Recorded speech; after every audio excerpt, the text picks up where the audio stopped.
Coco, man, Monarchy MMA head coach, and also the Malaysian MMA national coach, the IMMAF coach, right? Are you Yep. still doing that, or was that just for 1 year? Well, we're still doing that, and we trying to get to replicate the results again this year. So yeah, we're still going strong. Before we get into the IMMAF stuff, I wanted to talk more about Monarchy MMA. You know, this is a team that's been around for a while. When did Yep. when did you first start working with that gym, with that team? 2016.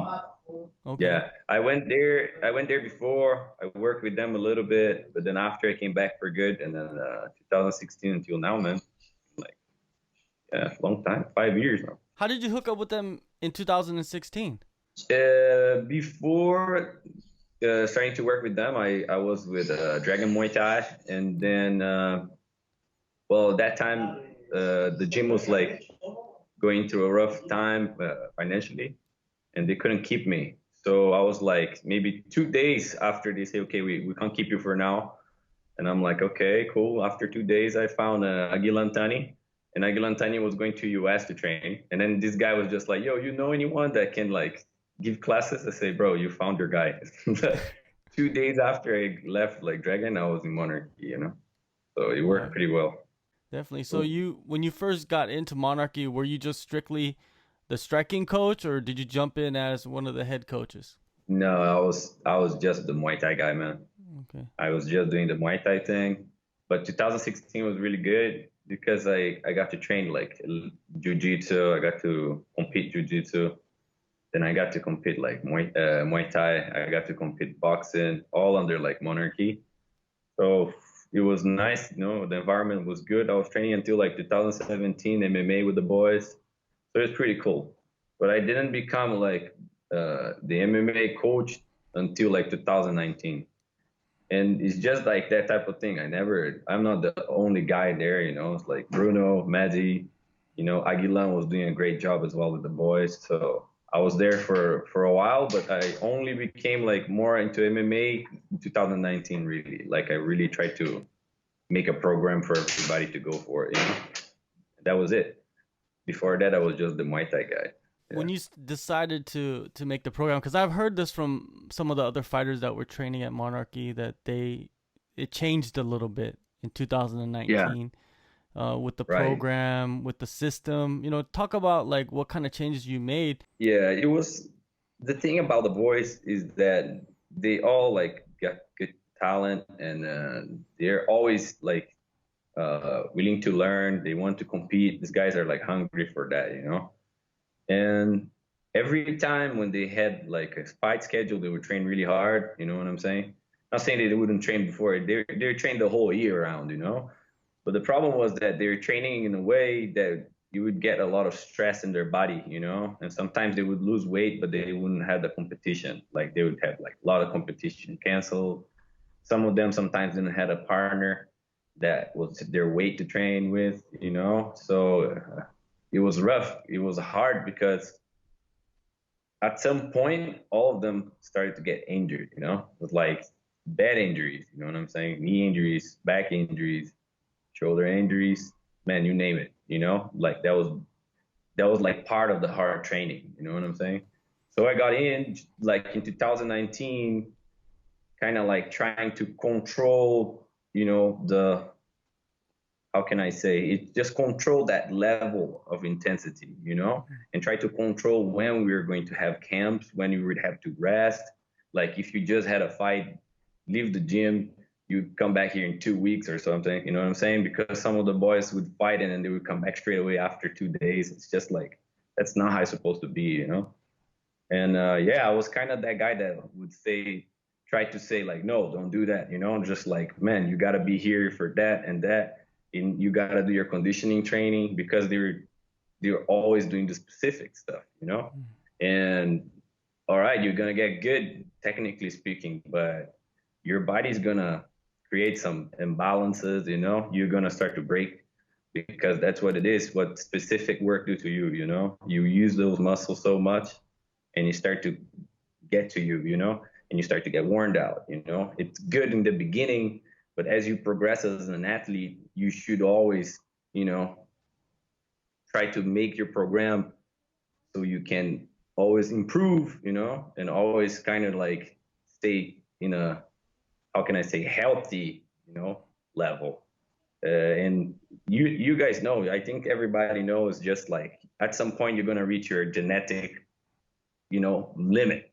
It is what it is. You can just reach that point. But until you get there, there's a lot of things we can do. The problem was that these guys, they didn't understood that. So I tried to bring in like all the heart rate monitors, all of that stuff, so we could measure that thing. When do you need rest? When can you push? When do you really have to go hard work? And when you can, like, yeah, take it easy. So that's what I tried to implement in 2019.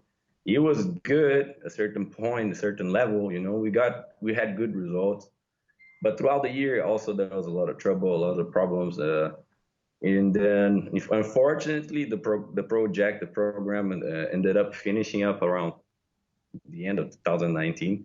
But the experience that I got there, and the thing that I done, I never regret.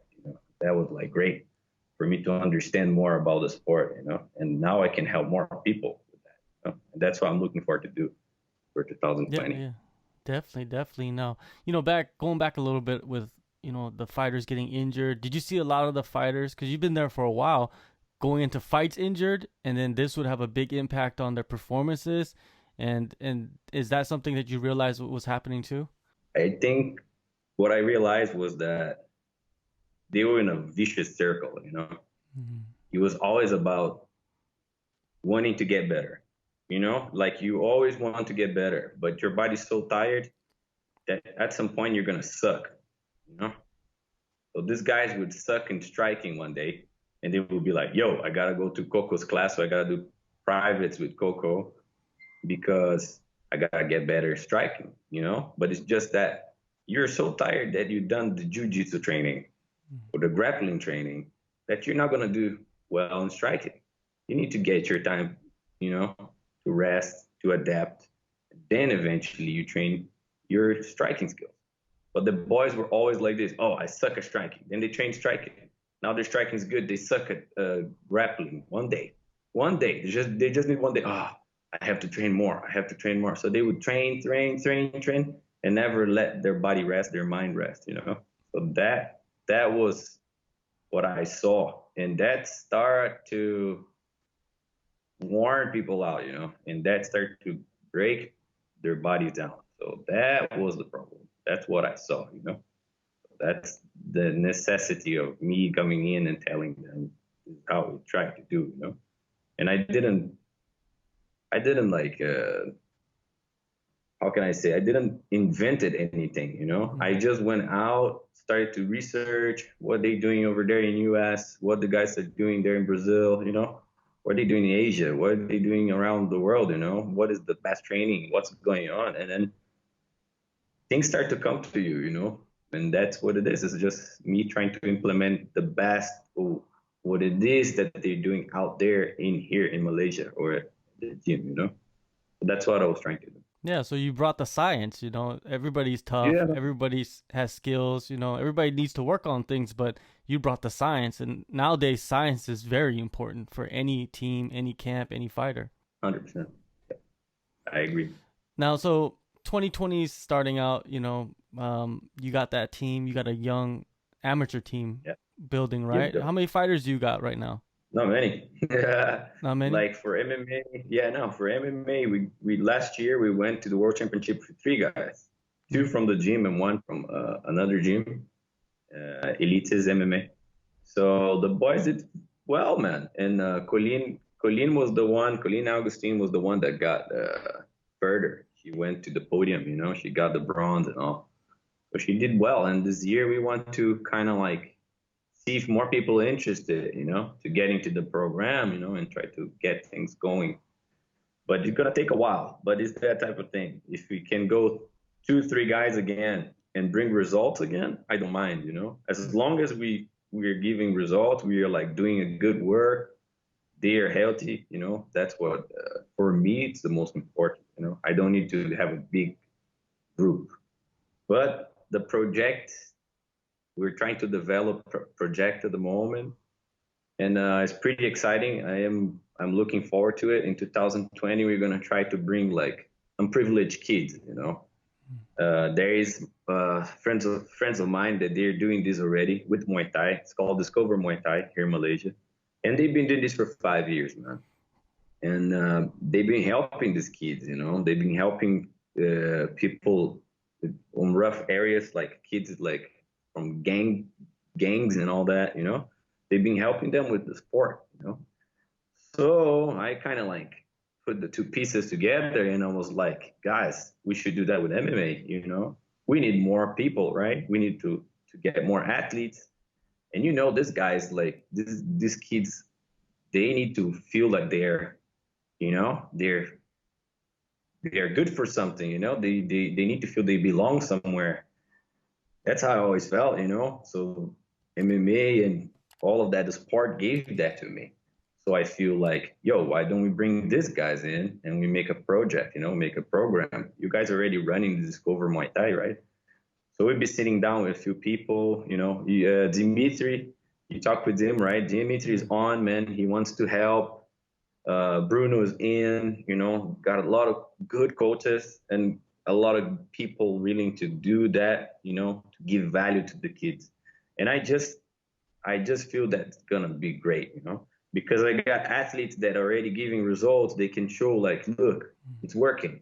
So when these kids come in, wow, I want to try to do that too, And for sure, man, at the end of it, if they don't become fighters or anything, at least they had that feeling of like, wow, I participated, martial art is great, so it's a win-win. In my mind, it's a win-win, and we're going to try to implement that in 2020. So I'm pretty excited about that with the federation, with my, yeah, man. That's a incredible task, man. Yeah, Helping man. underprivileged kids and like you said, even if they don't become fighters, they'll learn discipline because it's martial arts. You know what I mean? It'll make them a better You got person it. and understand, Yeah, ethics and good and bad and all that stuff and consequences, right? that's right. Yeah, I think it's good. Martial arts is good for them, And like I said, my friends have been doing this for 5 years. They've been catching up with the guys, keep up with them, and all of them basically like went back to school. They got jobs. You know what I'm saying? They are reformed uh, citizens, man, and that's what we want, right? Like at the end of the day, you got one or two kids that want to be an athlete, and that's all right. Like I said, we don't need a huge gym of athletes. Like we went to the World Championships in Kazakhstan, brought the whole country, man. Like this guy's got a lot of people. You know what I'm saying? But we 2-3 athletes from Malaysia, we got to the podium, we won. So it's just like, hey, we are doing a good job, Mm-hmm. We did what we could, and we did good, So I don't mind not having a lot of athletes. I mind having the serious ones, right? Like the guys that really want it. And if these kids come in, one or two come and want to do it, perfect. If not, I'm happy that we are helping already. So that's it. 2019, you went through some up and downs at Monarchy. 2020, you kind of get to start fresh, right? With these young kids and in this program and the IMMAF championships coming up later in the year. It actually Right. sounds really good. It's exciting for you, right? For me, I think that's like the best thing, because I had like trouble not only at work, I had like also like personal issues, you know what I'm saying? Like I end up I was in a relationship for really long, and then I end up uh, we ended up finishing it this year, like in 2019. So I went home. I went back home to Brazil. I was just like, man, what am I gonna do? But in Brazil, I kind of like got the validation I needed from my sister, from my mom, from my parent, and that kind of like gave me the energy, and the ideas for me to kind of like, hey, get back there. I was like 5 years working, you know what I'm saying, for something, and all of this. How can I say, all of the things that happen when like things go wrong, you still had the experience. So I can kind of like, yeah, let's put that in a better place now. Let's put that into work. And that's what I'm trying to do, man. I'm trying to look to the bright side of things. Always. That's me. Yeah, helping yourself by helping other people. That's right, man. Yeah, it's yeah, it's Validating wonderful, others, man. I love it, man. validating others, validate Yeah, me, bro. That's what I do, man. That's my yeah, feel good drug, you know. yeah, definitely, man. Now, and you said you bring you plan on bringing these kids in, and you never know with that's where the best fighters come from. It seems like, you know what I mean. Like you see the greatest of all times. They all come from some like Exactly. hardships in their Hungry past when they kids. were kids, right? Right. That's right. So, like I always look for results, So I'm Mm-hmm. always looking, I'm like, yo, that's the place you want to get people from. They will do it, Mm-hmm. They'll be like, yeah, I'll go. That's what I really think. Like, man, if we get some kids from there, they're going to be good because they're willing to do it. They are hungry for it. And that's what is important. That's what it is. Now, do you plan on just coaching from now on, or do you still compete? What's going on with your fight career? Like in my heart, it says fight, but in my head, it says teach. Mm-hmm. I am feeling it. Like it grew on me. When I first started Muay Thai professionally, I was like, I don't want to do the teaching. I don't want to do coaching.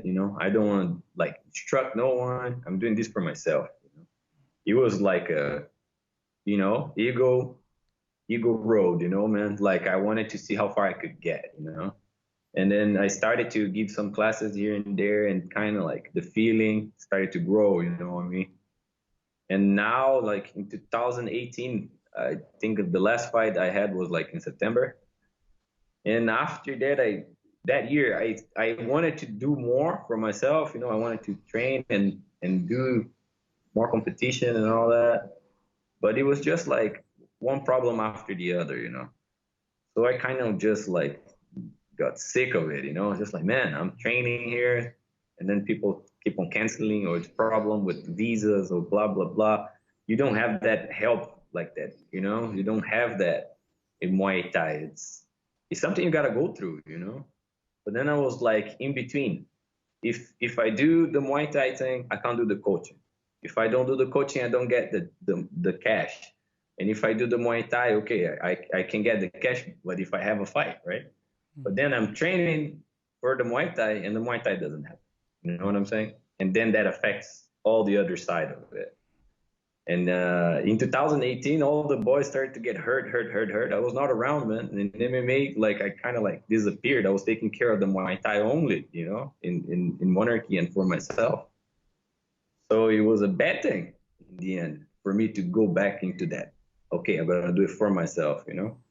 So I came back in 2019 just thinking about helping others, and doing the coaching thing. And it's been so, it's great, man. I don't know how can I say. It's just it feels good if I win a fight. It feels good, but like to help others and to see them grow a little bit, and you had a little bit of yourself in them, that gives me more pleasure. You know what I'm saying? It's more rewarding, man. So I think for me, I'm not sure, but I think I'm gonna hang my gloves soon. That's how I feel, man. I am young. Don't get me wrong. I can go for 5, 6 more years, but if I start the coaching thing now, you know what I'm saying? In 5, 6 more years, I'm gonna be a top coach. That's how I think. I could like go further and I don't know, try to join in a good uh, event, but I don't know. You know what I'm saying? I feel like I am better helping other people. I'm helping and doing that. I'm good at doing the helping thing. And I Yeah. feel good too. So that's where it is, man. I think that's where I'm going. Yeah, man. Well, like you're doing it in a perfect spot, I believe. Malaysia, it's still new. MMA's still kind of new. It's been around for a few years. There's been a few decent fighters coming out from the region, but it's still new, and you could get in there, and there's not many coaches that people know from Malaysia. Like, not many, Yeah. right? There's some people, there's a Right. few names, but not someone that's like, oh, you go to Malaysia, this is the coach. And I guess this is your opportunity to be that guy. Yeah. In a sense, it's us making history here. That's what it Mm-hmm. is. Like for me, that's like it's simple. It's just you just gotta be consistent, right? You just gotta be consistent, man. If you're there, if you show up, you bring results, years and years and years, and bro, the people are gonna start to look at you and be like, hey, who's the guy for jiu-jitsu? Bruninho Barbosa. Mm. Who's the guy for the MMA or from Muay Thai? Yo, it's Coco. Because you're there, man. So you make that history here, and we put in 5 years already. And imagine what 5 more years can do if I really focus on that. Like I told you, 5 years that I was not only focusing on that, but now if I focus only on that, man, I tell you, I can be a one-track minded guy, and that gets me some places. Yeah, So I you know and I can. yeah, you and Bruno. That's a deadly combination Yeah, right there. that's what it is, man. That guy brings all the motivation you ever need. He got it. Yeah. Yeah, man, that's good. That sounds good, man. It's a great plan to have, especially in Malaysia and just in Southeast Asia in general. The sport Right. is blowing up. It's getting crazy out here. It That's was good, man. Chatting, man, with uh, you and kind of getting your thank you. story and man, I'm excited for you to see like what the IMMAF Thank you, bro. championships look like this year, man. We'll definitely I'll get you back on before you take off to compete That'll in be awesome. IMMAF Yeah. when you take your team, Um, and we'll talk about your guys, your girls, and more yeah. detailed about No, the fighters, uh, when you're taking them out. So I think that'll be a good chat too. cool. Yeah, that'll be awesome. I'll be starting. I started already a channel on YouTube. I don't know if I can give it a shout over Yeah, here, of but course, that's man. the name right now. It's Conrado F, and I'll be posting like laws of training, principles of training. So this kind of things like plateauing or like, the injuries and all that, people can start to understand where they come from, because sometimes a lot of people, I see this not only here, man, in Asia, but in Brazil too. So I'm going to be posting out information. I'll be posting out like methods and all that stuff. And I'll be trying to do that like every Wednesday and every Sunday. Sunday for like in English, so everybody can see it here in Asia. So hopefully it helps the sport. What I want is the sport to grow faster, right, and go stronger. That's how I feel. That would like be great for everybody. Especially like if we can in Malaysia. So we have more people to draw from. That's how I think. So that's what I'll be doing as well. Like online, I'll be posting stuff. I only help my people, but I help other guys too. Definitely. Well, I'll put the link in the description on this video. I'll put Yeah. it on the bottom. And Thank you, anybody my that's brother. interested, you could go to the link and check his videos out. Man, I appreciate the time, Coco. And I appreciate it. yeah, I'll be watching you carefully. I'll be watching your YouTube channel and seeing what All you're right. putting up. And we'll chat soon, man. Thank you so much. Okay. Thank you. Bye bye, brother. Thank you.